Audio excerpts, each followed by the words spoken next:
हमारी प्रातःकालीन सत्संग सभा में इन दिनों गुरुदेव जी पर चर्चाएं जो हो रही है, आज का प्रसंग है गुरुदेव जी की सहनशीलता। ये 9 सितंबर 2006 की बात है। उन दिनों आश्रम में कुछ विशेष परिस्थितियां रहीं और जिसको लेकर के पूरे आश्रम में माहौल थोड़ा सा दूसरे ढंग का था। एक दिन सुबह सुबह गुरुदेव जी सभा में जब गए, ध्यान के पश्चात आप बोलना शुरू किए तो सदगुरु कबीर साहब जी की एक साखी पर चर्चा किए। आपने कहा, कबीर नौबत आपनी दिन 10 ले हो बजाए, यह पुर पट्टन यह गली बहुरी न देख हुआए। यह मानव जीवन का समय 10 दिन अर्थात थोड़े समय का है। इसमें जो नौबत नगाड़े बजाना हो बजा लो, अपना कुशल कार्य कर लो। बाद में ये गांव, ये बाजार, ये गलियां, ये लोग और ये सड़कें पुनः देखने को नहीं मिलेंगी। जीवन की सारी परिस्थितियां एक समान नहीं रहती। यहाँ सब कुछ उथल पुथल रूप है, कुछ रह नहीं जाता है किसी का। कोई महापुरुष हो या साधारण पुरुष हो, सबको यहाँ सहना पड़ता है और सहने से कोई बचता नहीं है। प्रतिकूलताएं सहनी है तो अनुकूलताएं भी सहना है। दुख सहना है तो सुख भी सहना है। अपमान सहना पड़ेगा, लेकिन सम्मान भी सहने की आदत रखें, नहीं तो सम्मान भी आदमी को विचलित कर देता है। वियोग जनित पीड़ा सहनी है तो संयोग जनित आनंद भी सहना पड़ेगा। सहने के लिए उसमें शक्ति इकट्ठी रखें। जो सारी परिस्थितियों को सहन करना सीख लिया, अपने में पचाना सीख लिया और उसको स्वीकार भाव से जीता है, फिर उसके जीवन में कौन सा दुख है? कोई समस्या नहीं। फिर वो समस्याओं से पार हो जाता है। गुरुदेव जी ने तथागत बुद्ध का एक उदाहरण दिया। एक बार तथागत बुद्ध अपने भिक्षु संघ के साथ एक सभा में विराजमान थे और जब तथागत बुद्ध अपने संबोधन शुरू किए तो उनकी सभा से 500 भिक्षु उठ करके चल दिए। अब इस प्रकार से किसी महापुरुष के पास रहने वाले साधकों में से 500 लोग अपने गुरु के प्रवचन शुरू करते ही उठ करके उस सभा से चल दें तो ये कितना बड़ा अपमान। तो लेकिन तथागत बुद्ध तो महापुरुष थे, शांत रहे। बाद में उनके जो धर्म सेनापति थे शारिपुत्र, वे उन लोगों के पास गए और फिर उन लोगों को समझाए और डांटे भी। और वो कौन थे? देवदत्त के सब अनुयायी रहे। अनुयायी क्या थे? वो सब चालबाज साधु थे। और देवदत्त तो महा छली कपटी थे ही, द्वेष करने वाले तथागत बुद्ध से। तो सारिपुत्र गए और उन समस्त साधुओं को समझाए और डांटे भी, और उनको फिर अपनी मूर्खता समझ में आई कि हमने कितना गलत किया अपने भगवान से ऐसा द्वेष भाव रख करके। और फिर वे लौटे, तथागत बुद्ध के पास आए और क्षमा मांगे और पुनः साथ में रहने लगे। इस प्रकार से गुरुदेव जी उनकी घटना को सुनाने के बाद फिर आपने कहा कि ये तो तथागत बुद्ध का पूरा काल का इतिहास और उनके जीवन में घटी घटना एक रही। फिर उन्होंने अपना स्वानुभव भी सुनाया कि मेरे जीवन में भी घटना घटी।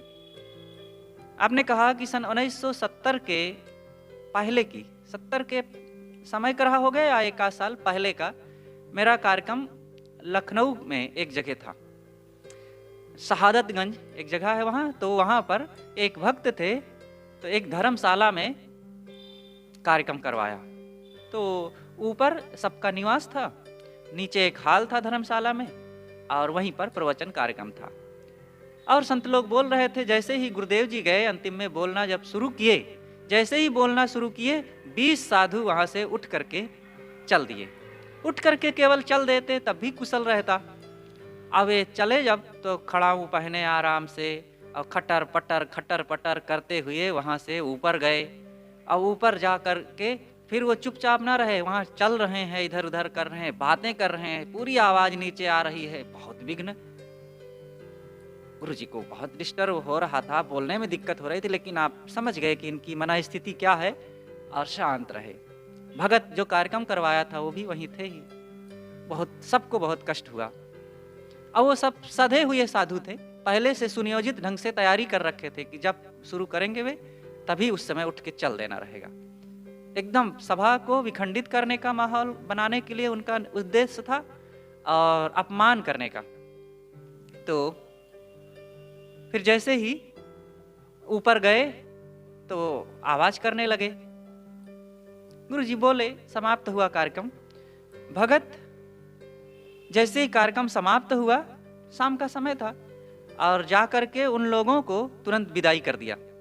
ये आप लोग पैसा लीजिए, जो देना था उनको दे दिए, और कहा कि आज रात में सो लीजिए और सुबह उठते ही यहाँ से आप लोग चले जाएं। और फिर सब चले गए। क्या करते, अब भगत जब कह दिया है तब वहां रह नहीं सकते। और वे सब कोई बुलाए हुए साधु नहीं थे, बस आए हुए घुमंतु साधु रहे।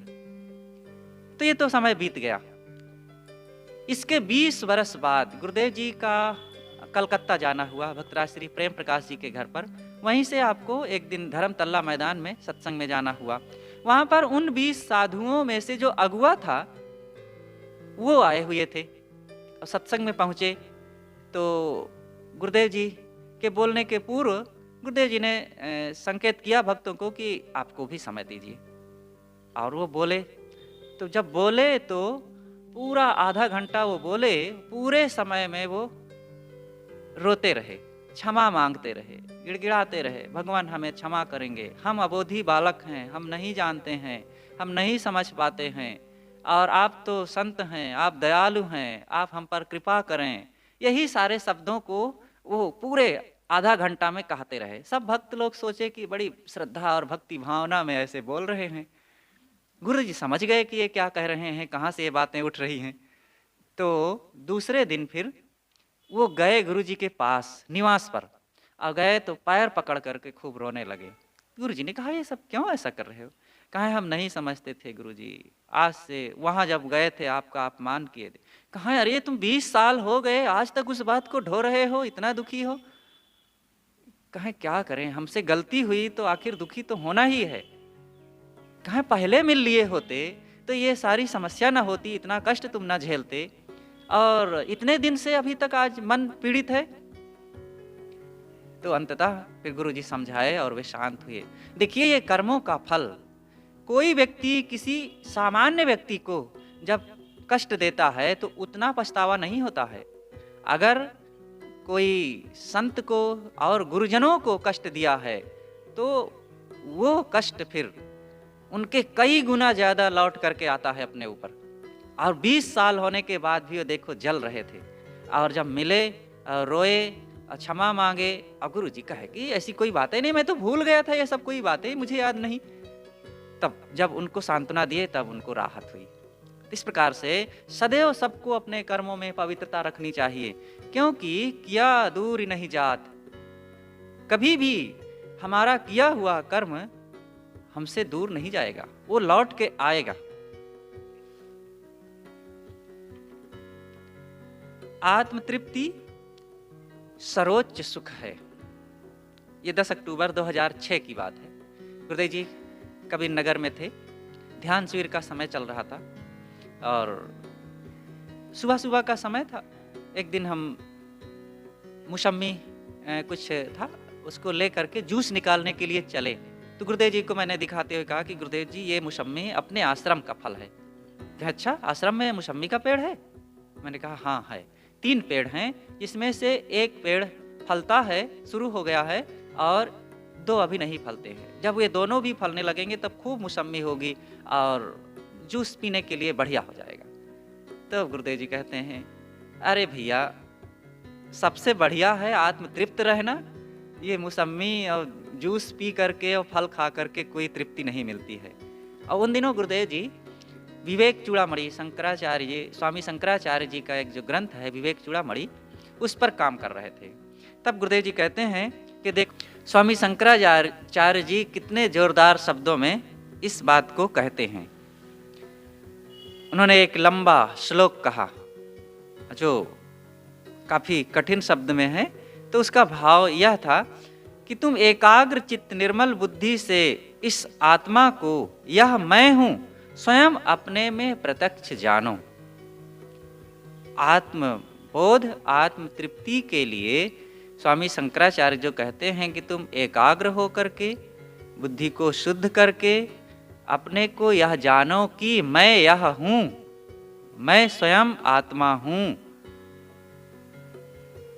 और मैं खुद प्रत्यक्ष हूं, और ऐसा समझ करके जन्म मरण की तरंग से भरे संसार सागर से पार हो जाओ, कृतार्थ हो जाओ और ब्रह्म स्वरूप में स्थित हो जाओ। जो मेरा स्वरूप क्या है? ब्रह्म है।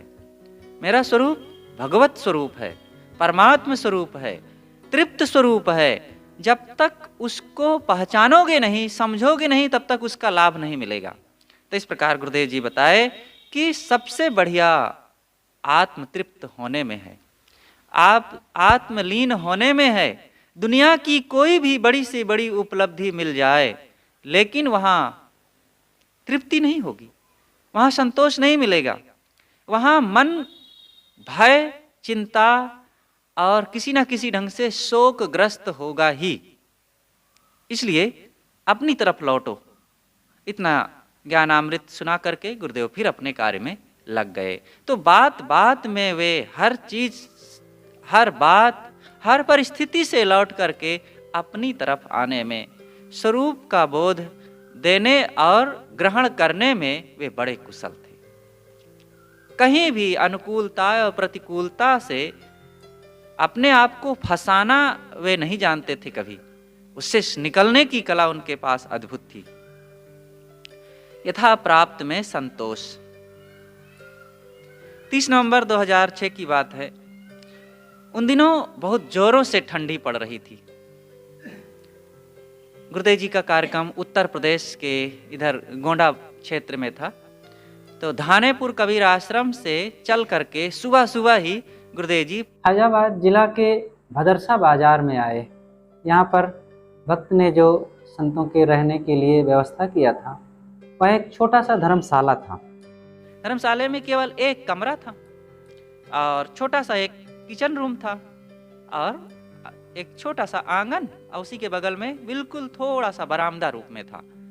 अब गुरुजी करीब 12-13 लोग सब थे। अब उसी में सबको आसन देना था। कैसे रहें? अगर गुरुजी को कमरे में दे दिया जाए तो संत लोग बरामदे में, तो कोई रहने की बात ही नहीं, आ ही नहीं सकते। ज्यादा से ज्यादा 2 या 3 लोग वहां आ सकते थे। तो एक संत थे, वहां के आयोजक से कहे कि भैया हम लोग गुरुजी के साथ 12 लोग हैं, कैसे इसमें बरामदा में रह सकते हैं? और इस खुली जगह में, बरामदा जो खुली जगह है, इसमें गुरुजी को रख नहीं सकते, और कमरे में उनको रख देंगे तो संत जन कहाँ रहेंगे? तो भक्त उलझते हुए कहता है, थोड़ा नवयुवक भी थे, कि साहब जो हमारी शक्ति थी हमने व्यवस्था किया, अब संभव नहीं है, आगे हम कुछ कर नहीं पाएंगे। इस ढंग से वो एकदम साफ इनकार कर दिया। तो गुरुजी पीछे खड़े सुन रहे थे। उठे, बैठे थे कुर्सी पर, और उठे और उसके कंधे पर हाथ रखे कि व्यक्ति उलझ जाएगा, मामला बिगड़ जाएगा। तो उसके कंधे पर हाथ रखते हुए कहते हैं, बेटा चिंता की कोई बात नहीं, अलग कोई व्यवस्था नहीं करना है, हो जाएगा सब इसी में, और चलो हम देखते हैं। तो उनके निवास घर पर थे तब तक, और फिर आए गुरुजी, देखे वहाँ की परिस्थितियों को, जब एक बार देखे तो कहे कि ठीक है, हो जाएगा सब इसी में, और संतों से कहे कि इस बरामदा में मैं रहूँगा, और अपना वहाँ रहने के लिए कहे, और फिर सब लोग, संत लोग कमरे में लगाओ। तो जब संतों को कमरे में रहने की बात आई तो सब सिमट करके उसी कमरे में एडजस्ट हो गए, और गुरुजी बरामदा में घेर दिया गया कपड़े से, चौकी लगा दी गई, और बस उसी में हवा ना जा सके ऐसी व्यवस्था कर दी गई। तो एडजस्ट कर लिए और फिर वहीं रह लिए, और फिर विधिवत 2 दिन का कार्यक्रम हुआ और अच्छे ढंग से बीता। भक्त भी बाद में बहुत खुश हुए, और जैसी परिस्थिति थी उसको फिर गुरुजी स्वीकार कर लिए, और बढ़िया हुआ, कोई दिक्कत नहीं हुई। नहीं तो यही था कि मामला बिगड़ जाएगा, और भक्त, और वो नवयुवक था, उत्तेजित स्वभाव का था, और लगता है कि ये गड़बड़ा जाएगा तो मामला, तो संतों को भी कष्ट होगा, लेकिन सब ठीक हो गया, संभाल लिए। तो ऐसी परिस्थितियां होती हैं कभी कभी। आश्रम में हर सुविधा है, तो कोई संत ये ना मान ले कि बाहर जाएंगे तो वहां भी ऐसे सब मिलता रहेगा। अनेक प्रकार की सम विषम, ऊंच नीच, साधारण विशेष परिस्थितियां आती जाती हैं, लोगों के स्वभाव मिलते हैं और रहन सहन में अनेक परिस्थितियां आती हैं। सबको एक्सेप्ट करना पड़ता है, स्वीकारना पड़ेगा और उसी में जीना पड़ेगा। अगली घटना है निंदा प्रशंसा में समता भाव।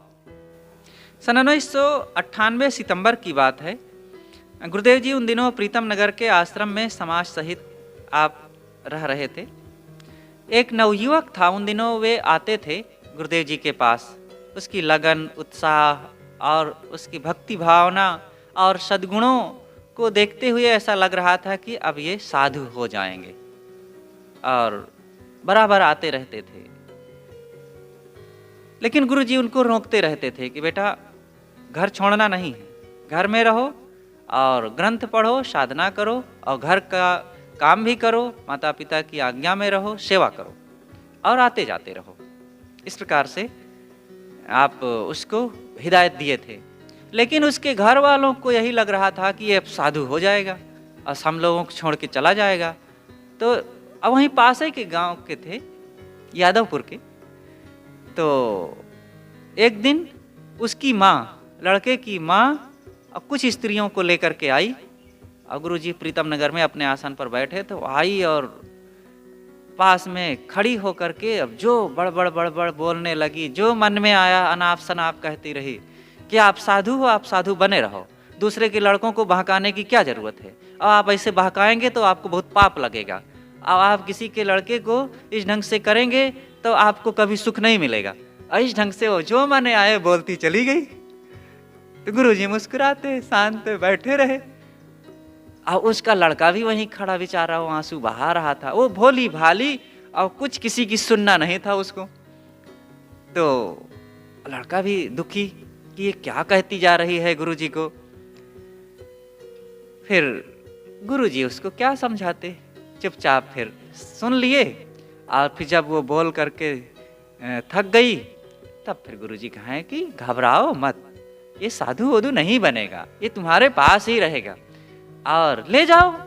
हम इसको तो कभी कहे ही नहीं है कि तुम आ जाओ साधु बनने, अच्छा बनने के लिए हम कहते हैं, ताकि तुम्हारी भी सेवा कर सके। जब थोड़ा सा गुरुजी कुछ समझाए तो चुप हुई, नॉर्मल हुई और फिर गई। तो ऐसे लोगों को क्या समझाना, शांत सह लिए। उसी समय की बात है,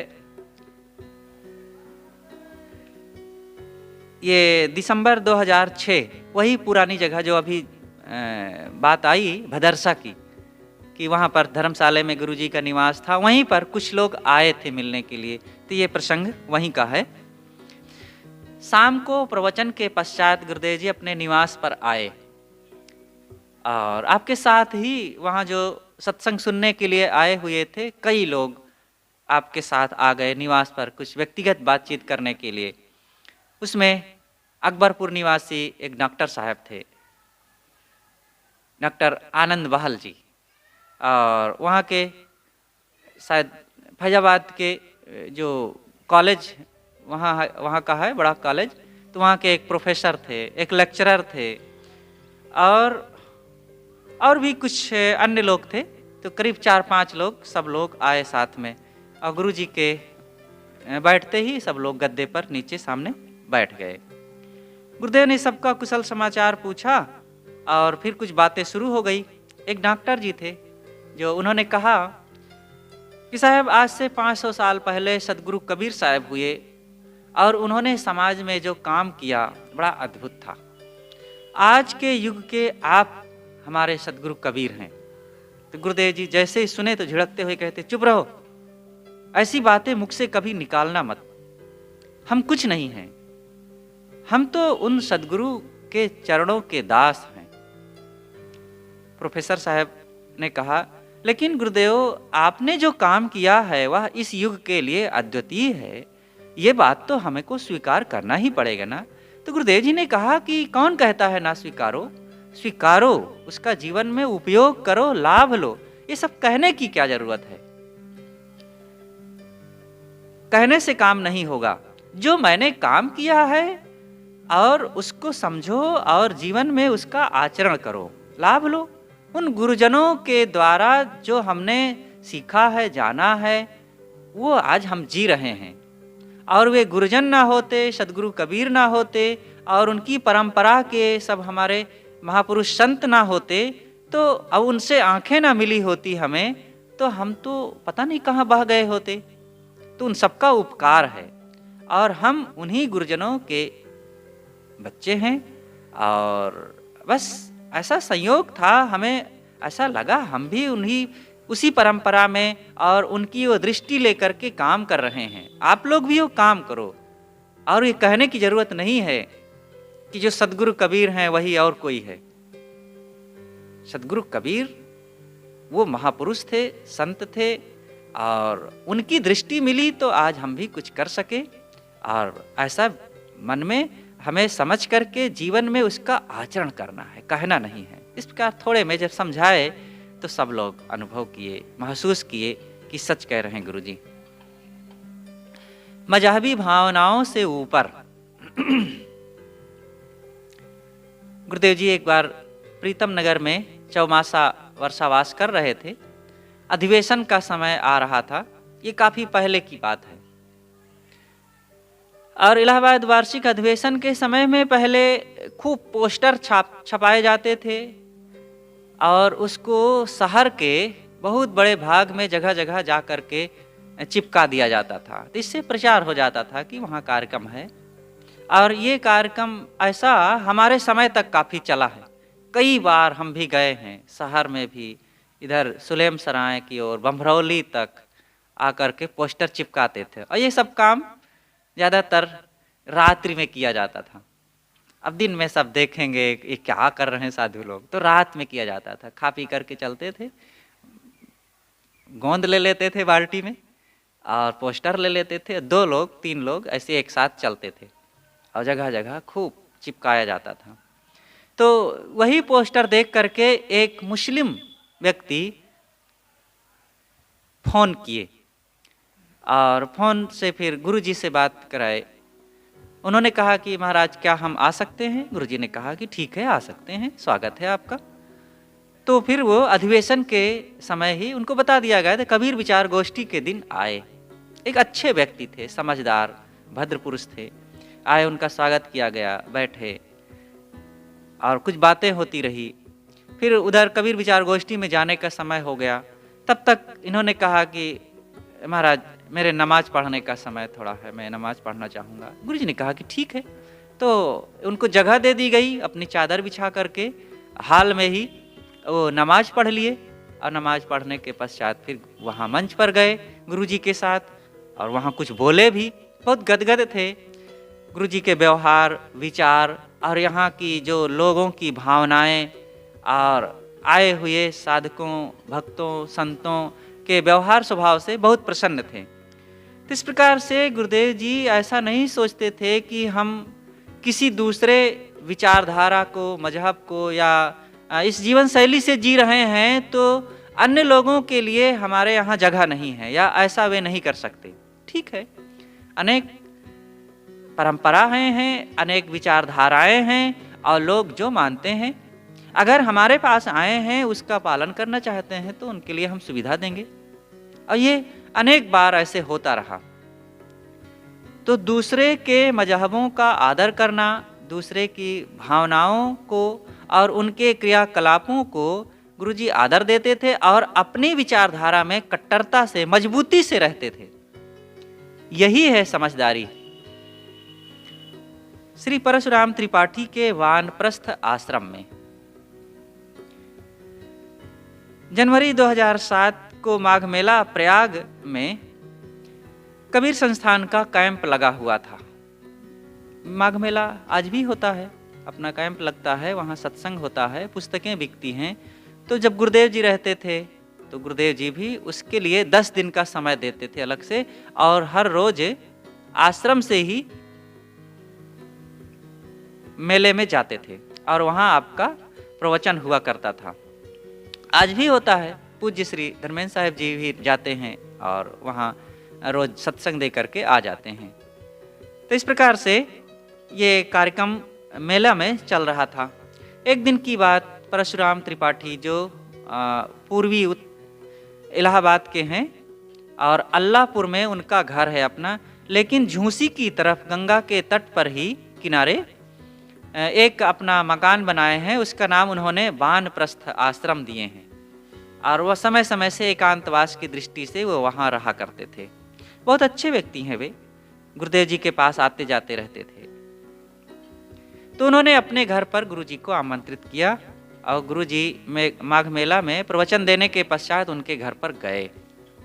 साथ में और भी कई लोग थे, संत लोग भी थे 2-3 और काफी भक्त लोग भी थे, उनके मित्रगण भी आए हुए थे। उनमें से एक ने गुरुजी के बैठने के बाद एक ने पूछा, महाराज श्री कृष्ण के विषय में रासलीला बताई जाती है, क्या यह रास करना महाराज श्री कृष्ण का ये सत्य है?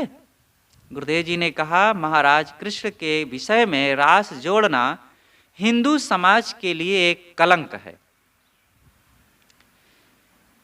फिर आपने इस पर लंबी चर्चा किया कि जब पांडवों ने राजसु यज्ञ किया था,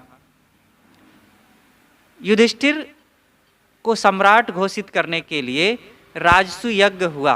पांडवों ने हस्तिनापुर में जब किया तो उसमें बड़े बड़े रजवाड़े आमंत्रित हुए और अग्र पूजा किसकी हो? भीष्म के पितामह तथा और अन्य लोगों ने ये निश्चय किया कि श्री कृष्ण की अग्र पूजा होनी चाहिए। और श्री कृष्ण की अग्र पूजा होने को सुन करके चेदि नरेश शिशुपाल वो जल भुन गया और वो खरी खोटी बातें कहने लग गया।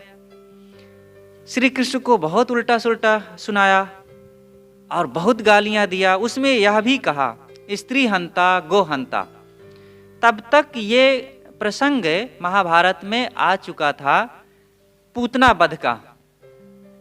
तो पूतना वध श्री कृष्ण जी बहुत पहले ही कर चुके थे और ये प्रसंग महाभारत में आया हुआ था।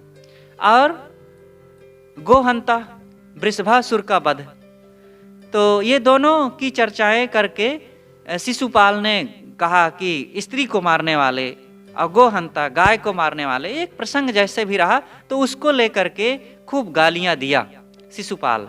लेकिन उन गालियों में शिशुपाल ने एक शब्द भी नहीं कहा कि तुम पराई लड़कियों को लेकर के रास करने वाले हो और तुम जैसे व्यक्ति की अग्र पूजा नहीं होनी चाहिए, एक शब्द भी ऐसा नहीं कहा। और जबकि रास श्री कृष्ण महाराज को के लिए 10 वर्ष की उम्र में जोड़ा गया है। कोई व्यक्ति 10 वर्ष की उम्र में रास करे, अब ऐसा कैसे हो सकता है? लेकिन जो लिखा हुआ है भागवत में, भागवत रास पंचाध्यायी में कि 10 वर्ष की उम्र में वे रास किए हैं। और जो लिखा हुआ है इतना भीभत्स कि एक नाइट क्लब में लड़के या लड़कियां जो डांस करती हैं उससे भी ज्यादा अश्लील, भद्दा और फूहड़ ये भागवत रास पंचाध्यायी में लिखा हुआ है श्री कृष्ण भगवान के लिए। और इन बातों को शिशुपाल ने एक चर्चा भी नहीं किया। अगर श्री कृष्ण जी रास किए होते तो शिशुपाल तो इस बात को लेकर के तो श्री कृष्ण महाराज की तो धज्जियां उड़ा देता ना। तो इससे पता चलता है कि बाद के लोगों ने ये रास महाराज श्री कृष्ण के साथ जोड़ करके अपने भोलेपन में ये हिंदू समाज और अपने महापुरुष के ऊपर ही कीचड़ उछाला गया है। और ये लिखा हुआ है कि ये महाराज श्री कृष्ण भगवान की गुह्यतम गुह्य लीला है, ये ईश्वर की लीला है।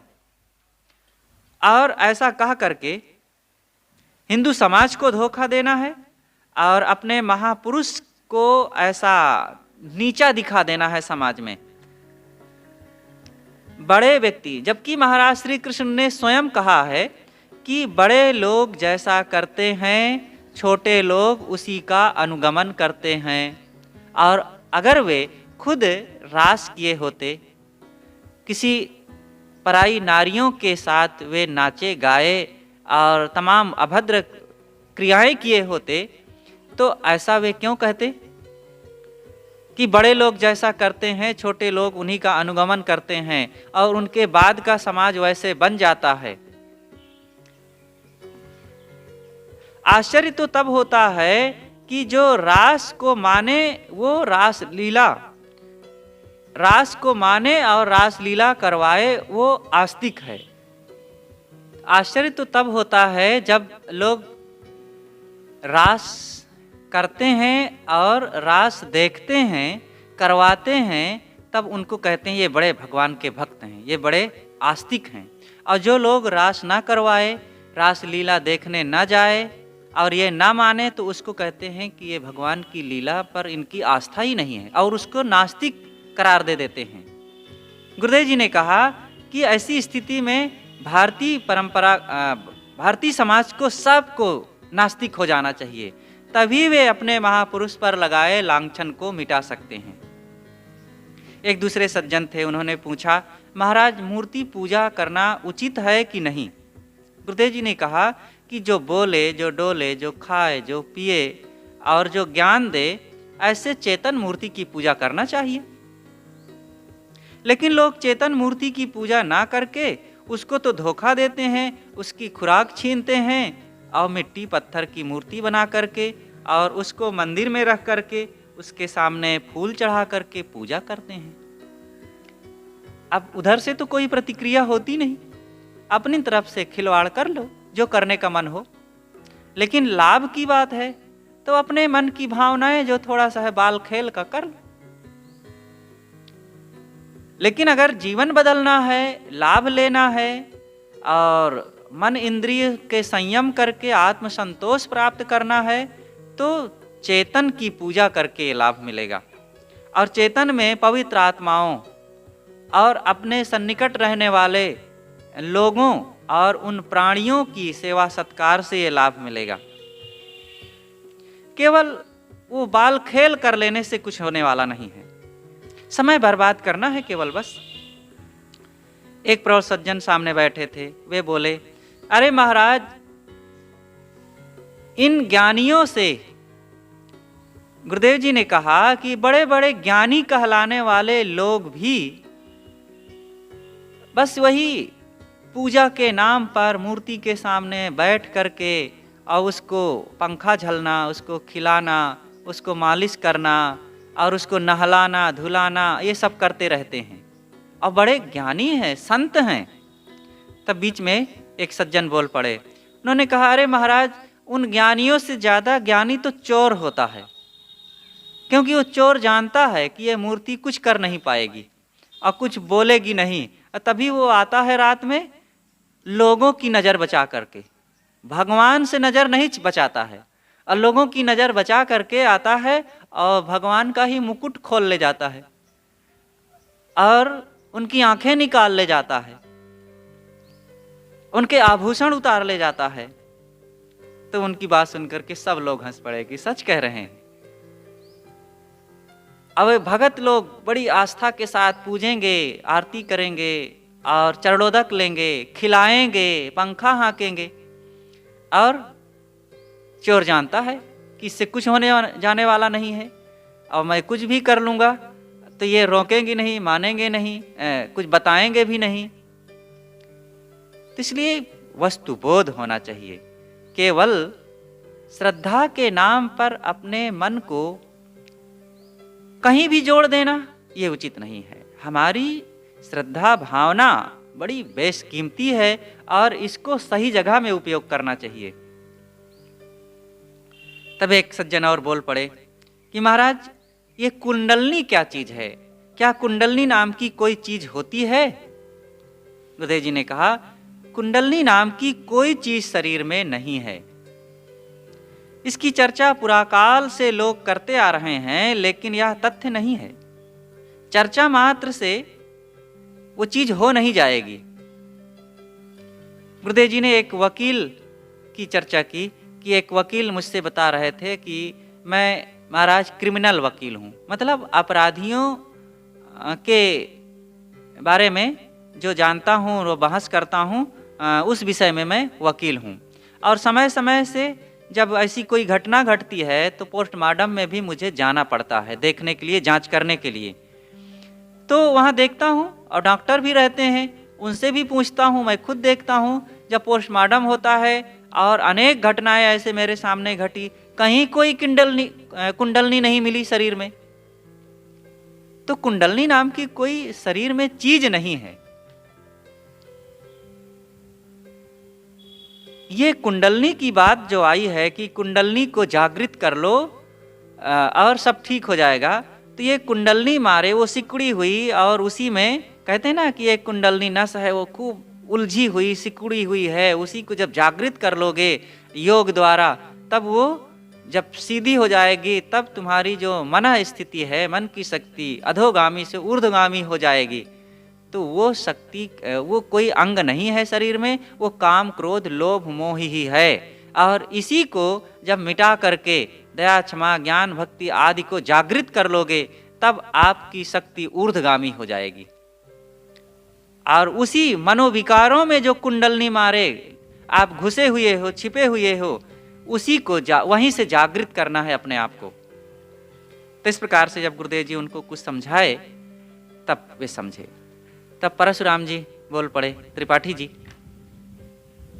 उन्होंने कहा कि गुरुदेव ये शब्द क्या है? शब्द बिना साधु नहीं। एक जगह कहा है, किसी ने कहा है कि शब्द बिना साधु नहीं। गुरुदेव जी ने कहा कि शब्द से गाली भी निकलती है और शब्द से आशीर्वाद भी दिया जाता है। शब्द नाम का कोई एटम बम नहीं है कि छोड़ दो और सारे पापों को भस्म कर दे। शब्द है मननात् मंत्रः। मनन करने से जिस वचन का मनन करने से कोई विशेष भाव निकले वही मंत्र है। अब उसी मंत्र को कोई इतना विशाल रूप बना ले कि हम अमुक गुरु महाराज से मंत्र लिए हैं और हमारा एकदम अब काया पलट हो जाएगा, और उस मंत्र को इतना गोपनीय इतना संभाल करके रखेंगे कि बता देंगे किसी के सामने तो उसकी शक्ति घट जाएगी। ये सब केवल उसको तूल दे देना है। गुरु जी ने कहा कि हम ऐसा कुछ नहीं कहते हैं और ऐसा कहीं कुछ नहीं होता है। जो ज्ञान की बात है, जो सच्चाई है, जो वास्तविकता है, हम खुलेआम कह देते हैं, सभा में कह देते हैं। शब्द बिना साधु नहीं, और वो शब्द है निर्णय शब्द। और निर्णय के प्रेमी बनना चाहिए, निर्णय में ठहरना चाहिए। और निर्णय यही है कि सारे अंधविश्वासों से, मन की मान्यताओं से, मनोविकारों से निकल करके निर्णय के धरातल पर, कारण कार्य व्यवस्था पर हमें स्थित होना चाहिए। इससे जीवन हमारा बदलेगा, न कि केवल शब्द के रटने मात्र से। तब परशुराम त्रिपाठी बोल पड़े कि साहब, आज से 8 साल पहले भी मैंने आपसे यही पूछा था कि शब्द क्या चीज है, शब्द में क्या शक्ति होती है।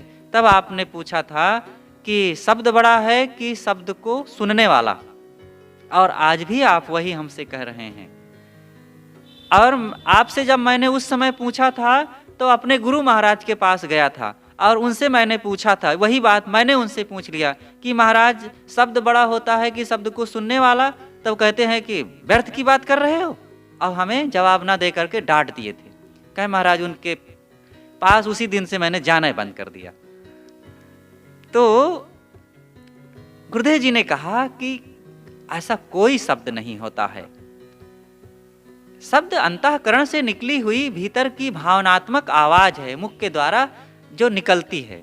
अब उस शब्द में अगर जीवन कल्याण की बातें छिपी हुई है, शांति सदाचार की बातें छिपी हुई है, मन इंद्रियों के संयम की, प्रेम एकता की बातें और समाज के उद्धार की बातें हैं तो ठीक है, वो शब्द का बड़ा महत्व है और उसका जीवन में उपयोग होना चाहिए। और वो व्यक्ति के अंदर से निकलता है। शब्द बड़ा नहीं है, शब्द को कहने वाला बड़ा होता है। सदगुरु कबीर ने उसी के लिए कहा है कि झगड़ा एक बढ़ो राजा राम, जो निर्वारे सो निर्वाण। ब्रह्म बड़ा की जहाँ से आया, वेद बड़ा की जिन उपजाया, ईमन बड़ा की जही मन माना, राम बड़ा की राम ही जाना। भ्रमि भ्रमि कबीरा फिरे उदास, तीर्थ बड़ा की तीर्थ का दास। तो उसी में बात आई है कि शब्द बड़ा की शब्द को जाना, राम बड़ा की राम ही जाना। तो शब्द बड़ा नहीं है, राम शब्द को जानने वाला, शब्द को बोलने वाला बड़ा है। फिर गुरुदेव जी ने सदगुरु श्री राम रहस्य साहिब जी का उदाहरण देते हुए कहा कि सार शब्द निर्णय को नामा, जाते होए जीव को कामा। ये पंचग्रंथी में बात आई है कि सार शब्द वही है जो जहां पर निर्णय वचन हो, और यही निर्णय वचन ही जीव को शांति देगा और उसका उद्धार होगा निर्णय वचनों से। नहीं तो यहाँ शब्द तो बहुत हैं। सदगुरु कबीर ने कहा शब्द शब्द बहु अंतरे, सार शब्द मत लीजे। कहा है कबीर, जहाँ सार शब्द नहीं धृग जीवन सो जीजे। तो शब्द शब्द में अंतर है, इसलिए शब्दों को भी परखो और परख करके जिससे कल्याण हो, जिससे जीवन का सुधार, परिवार में प्रेम एकता बढ़े और मनुष्य मनुष्य में भेद की दीवार टूटे, उस शब्द को अपनाओ। तब गुरुदेव जी ने फिर उपनिषद का उदाहरण दिया। यद वाचाभ्युद्युक्तम येन वाग भ्युद्यते तदेव ब्रह्मत्वं विद्ध नेदम यदिदमुपास्ते। यक चक्षुषा न पश्यति येन चक्षुषि पश्यति तदेव ब्रह्मत्वं विद्ध नेदम यदिदमुपास्ते। ऋषि कहते हैं कि जो वाणी से व्यक्त नहीं होता, बल्कि जिसकी सत्ता से वाणी व्यक्त की जाती है, उसको तू ब्रह्म जान। वाणी से जिस बात को तू व्यक्त करता है वो ब्रह्म नहीं है। इसी प्रकार आंखों से देख करके जिसकी तू उपासना करता है वो ब्रह्म नहीं है, बल्कि जिसकी सत्ता से आंखें देखती है उसको तू ब्रह्म जान।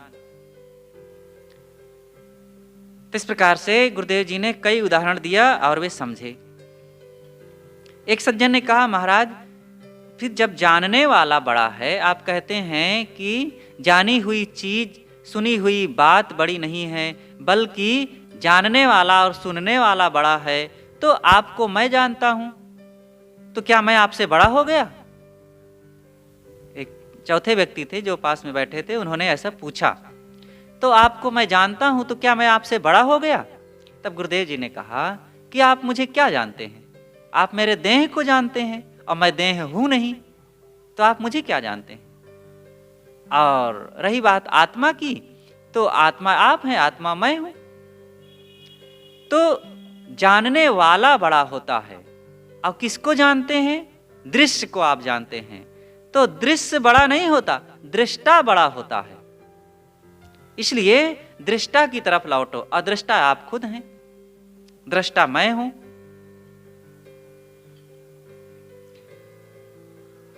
यहां जानी हुई वस्तु से जानने वाला श्रेष्ठ है। इसका मतलब है कि शब्द, स्पर्श, रूप, रस, गंध ये दृश्य हैं, जड़ पदार्थ हैं, और जड़ पदार्थ दृश्य हैं, दृष्टा नहीं। भोग्य हैं, भोक्ता नहीं।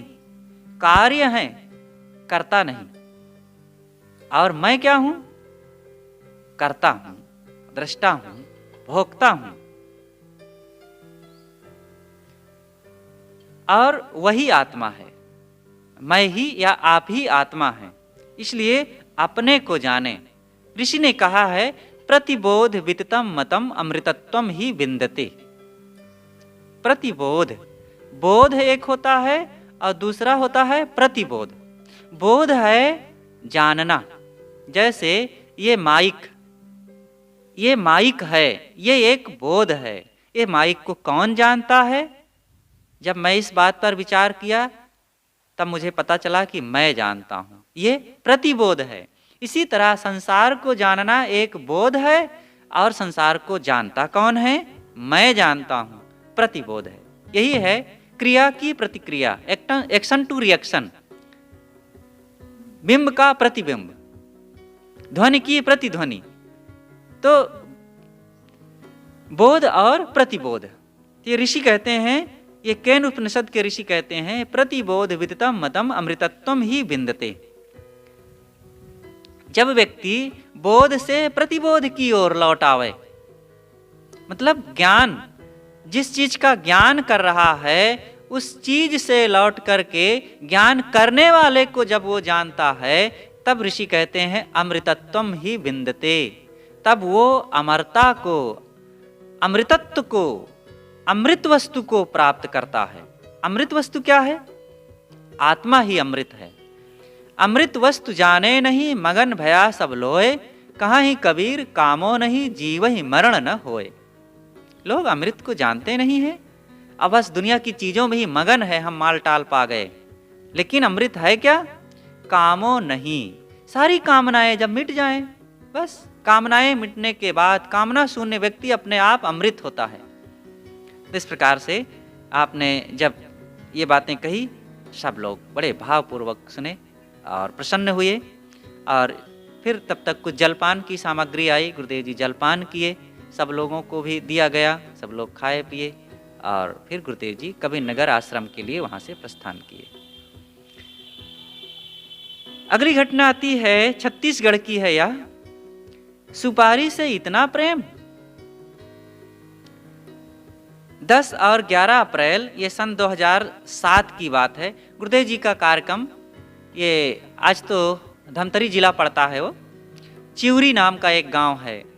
चिउरी बंगला और चिउरी के भक्त लोग गुरुदेव जी से सब शुरू से बहुत सुपरिचित थे। डॉक्टर नीलमणि जी वर्तमान में जो हैं अभी, और उनके पितामह इंदल गौटिया जी, नूर सिंह गौटिया जो उधर करगा की तरफ के थे, तो ये सब लोग वहीं सब आसपास के हैं, बड़े प्रसिद्ध भक्त थे। उन्हीं के परिवार में एक हैं मास्टर श्री दीनदयाल जी। ये गुरुदेव जी के लगभग हम उम्र के ही थे, आज भी हैं, अभी वे शायद जीवित हैं। इधर काफ़ी दिनों से उनका संपर्क नहीं हुआ। तो गुरु जी के साथ बड़े मित्रवत रहते थे और बड़े बड़े अच्छे योग्य व्यक्ति, भक्तिवान और तेज तर्रार थे। अपनी जवानी में गुरु जी के साथ रहते थे, बहुत बहस करते रहते थे, तर्क, और बहुत योग्य व्यक्ति रहे। तो अध्यापक रहे। तो वह भी बूढ़े हो गए, तो उनके यहाँ कार्यक्रम था। तो दोपहर को पंडाल में सत्संग चल रहा था, गुरुदेव जी को लेने के लिए कई लोग आए। तो मास्टर श्री दीनदयाल जी भी थे, आए। तो उस समय भी वे मुख में सुपारी दबाए हुए, तो उनकी थोड़ी सुपारी खाने की आदत थी, सादी सुपारी, और उस समय भी वो दबाए थे। अब आए तो गुरु जी से स्पष्ट बोल ना सके कि गुरु जी आप मंच पर पधारें, और कुछ बोले तो बुदबुदा के ऐसे बोले, गुरु जी समझ गए कि ये कुछ हैं। तो गुरुदेव जी ने उनको डांटते हुए कहा, सुपारी से इतना प्रेम, सुपारी नहीं खाओगे तो रह नहीं पाओगे, जाओ मुंह धो करके आओ कुल्ला करके। अब उनको तो एकदम सन्न रह गए और बहुत लगा कि आज गुरुजी पकड़ लिए मुझे और कह दिए। एकदम संकोच में पड़ गए, शर्मा भी गए झट से कुल्ला उल्ला किए, आए और फिर बंदगी किए, कहें साहब आज के बाद मैं सुपारी अब कभी नहीं खाऊंगा। गुरुदेव जी ने कहा कि तुम इतने अच्छे व्यक्ति हो, इतने समझदार, अब तुम्हारी गलती नहीं, मेरी ही गलती है। मैंने ही पहले से तुमको कहा नहीं, अगर पहले कहा होता तो निश्चित ही तुम इसे छोड़ दिए होते। लेकिन चलो कोई बात नहीं, आज के बाद बिल्कुल अब सावधान रहना, नहीं खाना। कहा बिल्कुल साहब, अब मैं कभी नहीं खाऊंगा। गुरुजी ने कहा कि धन्यवाद और सावधान रहना, अब बिल्कुल कुछ नहीं लेना है। तो इस प्रकार से गुरुदेव जी जहाँ ऐसे योग्य लोग होते थे तो उनको और फिर क्षमा नहीं करते थे, और सीधा कहते थे कि अनावश्यक चीजें इस प्रकार से मुख में भरना कितना गलत है। क्या बच्चे वाले सुखी हैं? गुरुदेव जी का कार्यक्रम धानेपुर में था। ये 21 और 22 दिसंबर सन 2007 की बात है। ठंडी के दिन थे, आप कमरे से निकल करके धूप में आंगन में बैठे हुए थे कुर्सी पर, और सामने दरी बिछी हुई थी। बहुत से भक्त लोग भी आ गए थे और वे भी सामने बैठ करके कुछ बातें कर रहे थे। काफ़ी देर तक बातें होती रही और फिर गुरुजी उठे, अपने कमरे में चल दिए। तब तक एक देवी किसी दूसरी देवी के साथ आई। दूसरी कौन थी? उसी की बहू थी। तो उसको साथ ले करके आई और गुरुजी दरवाज़ा बंद कर रहे, तब तक सब बड़े सुपरिचित लोग हैं उधर के देहाती लोग, तो खोले और फिर जा करके बंदगी करके बैठ गई। तो गुरुजी से कहती है, गुरुजी हम बहुत दुखी हैं। कहें क्या बात है, क्या दुखी हो, क्या भोजन नहीं मिलता है? कि नहीं साहब भोजन तो मिलता है। कहें कौन सा दुख है फिर? गुरुजी ये मेरी बहू है, 7 साल हो गए हैं इसके शादी हुए, आज तक इसको कोई बेटा नहीं हुआ है। तो गुरुजी ने कहा कि बेटा हो जाएगा तो क्या सुखी हो जाओगी? अब बेटे वाले सब सुखी हैं। तो कहा साहब सुखी तो नहीं है। तो कहा फिर बेटा के लिए काहे परेशान हो? आज बेचारी देवी को काहे तुम परेशान कर रही हो कि बेटा हो जाएगा तो तुम सुखी हो जाओगी? दुनिया में बहुत बेटे हैं, उनकी सेवा करो, कर्तव्य करो, सुखी रहो। लेकिन दूसरों के बेटों से संतोष नहीं होता है, अपना बेटा कोई होना चाहिए, तब गर्मी आती है। हाँ, अपना बेटा हो तो हमारी मूंछ उखाड़े और परेशान करे और उसके लिए दौड़े धूपें भागें, परेशान हो, कमाए कमाए के धरें उसके लिए, तब गर्मी लगती है कि हम भी कोई बाप हैं। तो इससे क्या मिलता है? दुख ही तो मिलेगा। तो संसार में बहुत लोग हैं, उनकी सेवा करो और बहुत अपने बेटे के चक्कर में पड़ करके क्यों परेशान हो रहे हो? कौन तुमको सुख दे देगा? किसी से सुख मिलने वाला नहीं है। अपने कर्मों से मिलेगा, कर्मों को सुधारो, जीवन को सुधारो, अच्छा जीवन जियो और सदाचारी बनो, भक्तिवान बनो। अब बेटे हैं तो बेटों की सेवा करो, नहीं है तो उनके लिए परेशान मत हो। एक गलती है शादी, दूसरी गलती है बेटे। एक गलती कर लिए हो और दूसरी गलती प्रकृति ने रोक दिया है तो कोई बात नहीं, संतुष्ट रहो, बहुत झंझटों से बच गए हो। इस प्रकार से जब उस देवी को समझाए, वो भी शांत हुई और फिर वो चल दी वहां से। फिर तब तक थोड़ा सा विश्राम करके गुरुदेव जी को प्रवचन में जाना हुआ। तो यहीं पर ये घटना समाप्त होती है। आज के हमारे सत्संग का समय भी समाप्त होता है। कल का प्रसंग और आएगा कुछ। कृपा दृष्टि, संत कैसे होते हैं और वे कैसे लोगों पर अपने दया दृष्टि रखते हैं। और गुरुजी श्रावस्ती में गए, तथागत बुद्ध के उस तपस्थली में, वहाँ किस प्रकार से आप रहे, और भी अनेक चर्चाएं आएगी जो बड़ी रोचक और मार्मिक हैं। वैशाली में, वैशाली भी गए, ये भी तथागत बुद्ध की और महावीर स्वामी की जगहें हैं। तो इन जगहों का भी बड़ा रोचक प्रसंग रहेगा और इस पर कल चर्चा की जाएगी। आज यहीं पर समाप्त करते हैं। बोलिए सद्गुरुदेव की जय।